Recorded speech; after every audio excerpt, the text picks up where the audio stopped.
Nova. Ça consomme de l'essence ordinaire ou du super? Ni l'un ni l'autre, il faut un carburant qui ait plus de pêche, du plutonium. Le futur, c'est maintenant. Jean Rouzeau, bonsoir.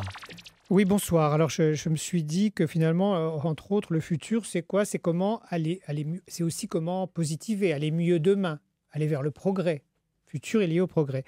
Et par un miracle, et grâce aux éditions Alia, je suis tombé sur un livre de Leopardi, Giacomo Leopardi, La théorie du plaisir. Que demande le peuple, c'est le cas de le dire, il va nous l'expliquer. Et ce livre, La théorie du plaisir, qui date donc du 1800 et quelques, il est mort. Il n'a pas l'air récent. Hein. Non. Mais, l'édition, oui, mais la pensée date donc du début 19e. Alors, pourquoi il faut lire ce Giacomo Leopardi, qui est d'abord un inconnu incroyable chez nous, enfin assez inconnu, pas des savants, c'est qu'il a influencé Nietzsche, Schopenhauer, Sioran et tant d'autres. Il a fait des critiques de la religion de Rousseau très intelligentes. Bref, qu'il nous influence encore aujourd'hui. Vous irez voir mon article sur le net, et on ne le connaît pas. Or, il nous influence. C'est incroyable. Autre admirable chose de ce garçon, bien que fils d'un comte et d'une marquise, d'une petite noblesse comme ça, paumée de campagne italienne, il était bossu, malade, et ses parents ne l'aidaient pas du tout, il devait être même rejeté dans un coin, et tout seul dans son coin, sans éditeur, sans aide, sans mécène, sans rien, non seulement il a appris les langues, le latin, le grec, l'anglais, le machin, mais il a émis des théories qui maintenant sont connues dans le monde entier, les études léopardiennes. Bref, déjà ça c'est admirable, c'est un héros. Et en plus, gentil, mieux que Montaigne, l'égoïste, que Rousseau, l'excité, etc. Lui, il cherche à définir l'homme, ce que l'homme veut et comment s'en sortir. Donc c'est très gentil de sa part, d'où sa théorie du plaisir. Alors qu'est-ce qu'il dit? Il dit que tous nous cherchons un plaisir humain assez immédiat, le plus possible, du bien-être, de l'épanouissement, etc. Mais il dit par ailleurs que nous nous lassons de tout, que nous n'aimons rien et que chaque fois qu'une chose est établie, on s'y ennuie et ça ne va pas et on est éternellement insatisfait. Tout ça est parfaitement vrai. Et il dit que les religions catholiques et les autres ne servent à rien parce que plus elles parlent, plus elles expriment le contraire de ce qu'elle tente de nous prouver. L'homme est égoïste, il est mauvais, on n'en sortira pas tellement côté religion. Et de toute façon, le paradis que nous propose la religion n'est pas celui qui intéresse l'homme. Bref, d'autres exemples, et pour les femmes, quand vous achetez des chaussures, une fois que vous avez les chaussures, votre désir a été très excitant pendant des jours. Une fois que vous les avez, vous le savez très bien, elles sont beaucoup moins intéressantes et il en faudra une autre paire. Voilà pourquoi... Pour les hommes aussi. Oui, pour tous les objets d'ailleurs. Oui, tous les objets, vous avez raison.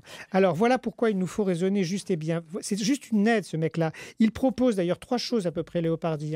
Soit de se contenter des petits bonheurs de la vie, soit d'aller vers une vie très intellectuelle, parce que ce sont des plaisirs aussi, les idées, etc., soit d'amener une vie très aventureuse et très occupée, parce que lorsqu'on est occupé par des aventures, on n'a pas le temps de souffrir. Donc vous voyez qu'il est tout ouvert, il n'a pas une seule théorie, il ne dit pas que le philosophe c'est mieux, non, il dit qu'il y a plein de solutions. Il dit aussi que malheureusement nous ne sommes intéressés que par nos drames, nos passions, c'est pour ça que nous nous précipitons aujourd'hui au cinéma, la télévision, les pièces de théâtre, où crient des hommes et des femmes, nous n'aimons que ça.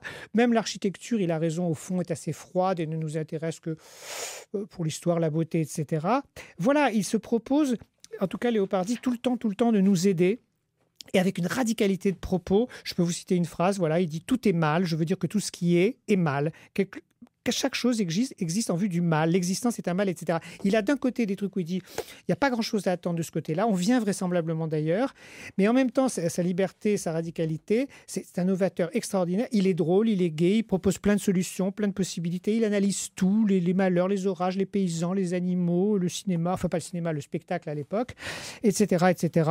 C'est vraiment un type en plus modeste. Je comprends finalement que cet homme qui s'est débrouillé tout seul soit si inconnu, parce qu'il est trop fin, trop complexe et trop diversifié pour qu'on puisse, comme avec Nietzsche ou avec Sioran, qui viennent de lui, en tirer des choses quand même, comme les médias aiment, coup de poing, etc. C'est pas le coup de poing, Léopardi, malgré ce nom ravissant.